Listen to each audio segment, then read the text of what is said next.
The fear of failure is holding you back.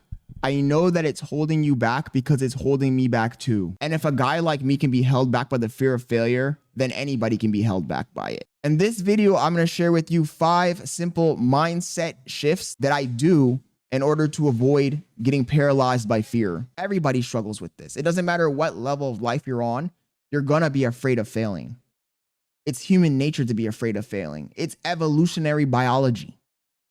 You are designed to avoid pain, avoid suffering, avoid failure at any cost, because failing in the real world, failing as an ancient human, meant death for you and your tribe. And the very first thing that I have started doing is getting out of my own way.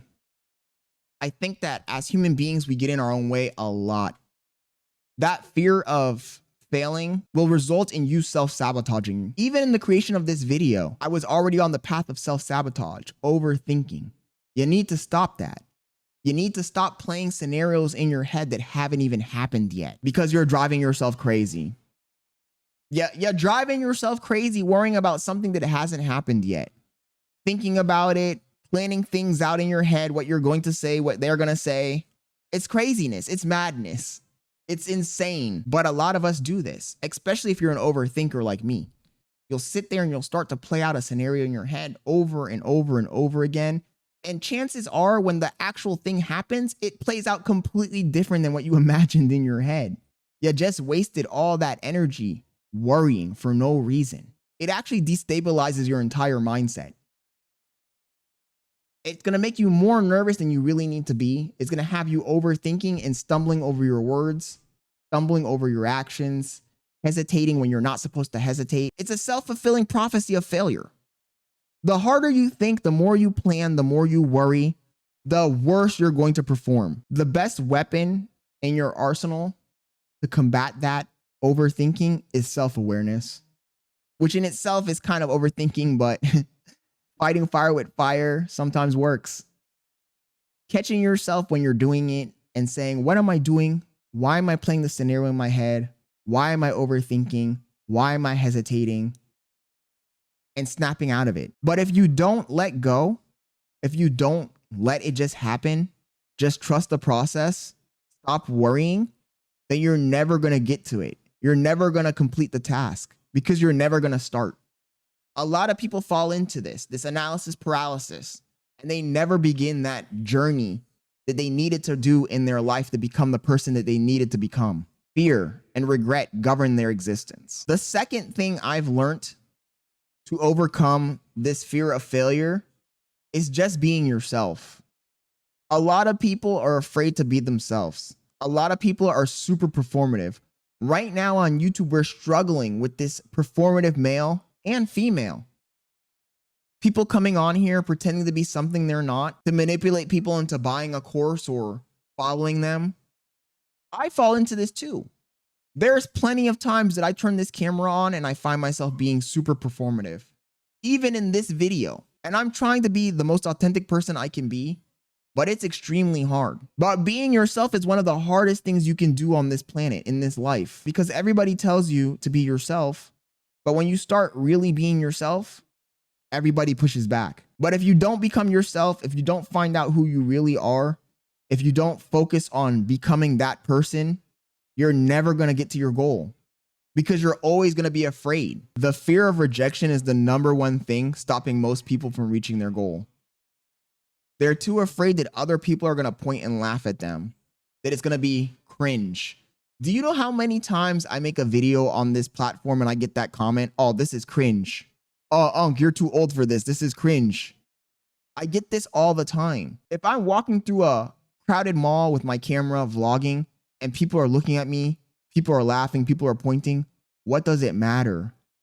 Why am I going to let those people stop me from reaching my goal? I'm never going to meet these people. They don't know who I am. And at the end of the day, I'm the one who's going to be held back if I listen to them, if I let them stop me from following my dream, my vision. Truly being who you really were meant to be is one of the most fulfilling things you can do in this existence, in this life. #3 is realizing that failure is part of the path to success.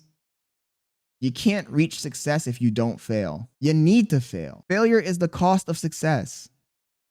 Without failure, you'll never reach success. And anybody who's ever tried fitness, tried working out, knows that you can't grow muscles unless you train to failure. That's when you start to really grow. When you fail, when you stumble. Life is all about failing.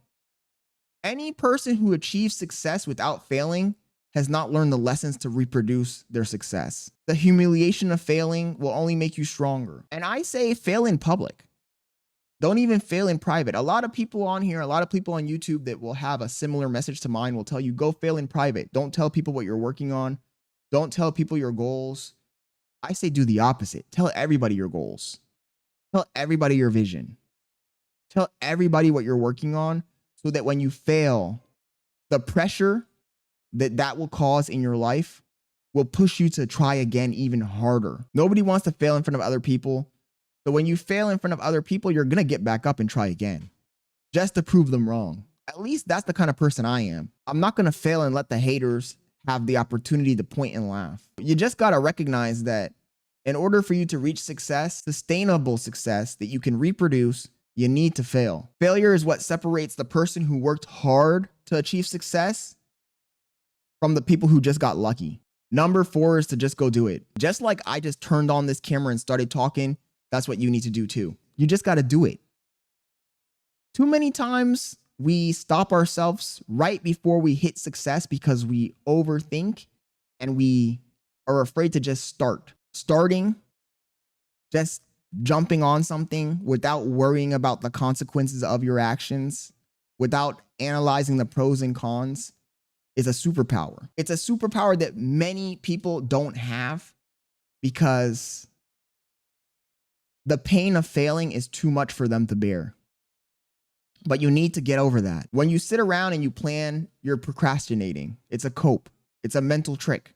You'll never get to your goal if you do that. You need to go out and make the imperfect version of whatever it is you want to do. There is no level of perfection that you need to have before you can start. A lot of people want to be YouTubers. A lot of people want to be entrepreneurs, but they want to have everything perfect before they start. You feel like you're not good enough to start whatever task it is. You have imposter syndrome. And I'm saying, fuck that. Forget about that. Perfection is the death of action.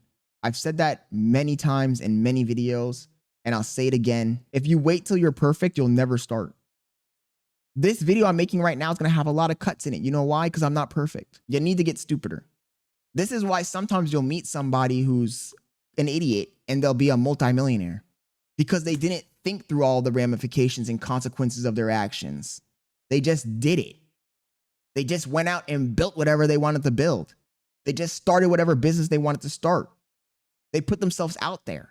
They didn't think about, oh, this might fail. Oh, what is the pro and what is the con? Oh, what's the cost effectiveness of this? What's the return on investment? They didn't think of any of those things. They didn't think of the obstacles in the way. And when they hit an obstacle, you know what they did? They worked their way through it. They broke it down into smaller pieces, chunks, and they worked their way through it.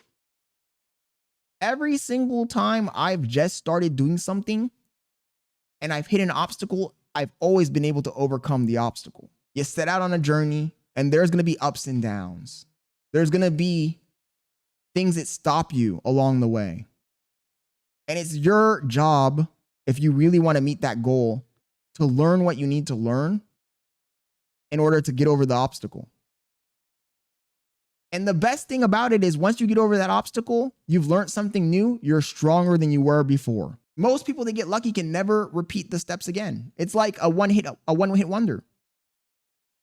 One-hit wonders, they have a song and the song is great and everybody loves it and they get famous from that song and they're unable to reproduce whatever they did, whatever magic was involved to have another song that hits.